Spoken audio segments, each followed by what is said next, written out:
जो कुठारघात कर केंद्र सरकार एवं ओडिशा सरकार तार प्रतिवाद आज दिन में एपरी भाव एक महा विजेडी मेंट सृष्टि करिछि एवं यह प्रमाण करुछि आगामी दिन में जदि यही दरदाम नियंत्रण को न आसे निश्चित भाव में व्यापक आंदोलन हम एवं समस्त कोण अनुकोण जमी आज उठी चलती सेमती ओडिशा रे कोण अनुकोण से भाव में प्रतिवाद स्वर उठिब सरकार को निश्चित भाव में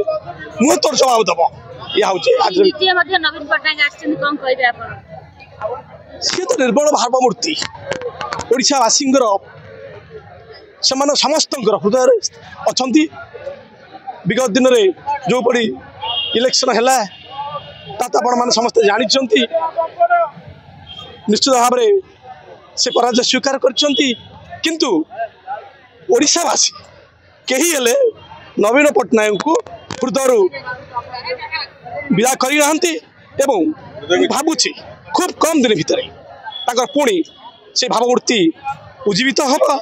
बोलगढ़ श्री समग्र ओडिशा रे ता प्रतिपादित हम एवं नवीन बाबू पुणी बीजेडी के पुणी मंग धरवे एवं आम शासन करें यह हूँ आम आभिमुख्य।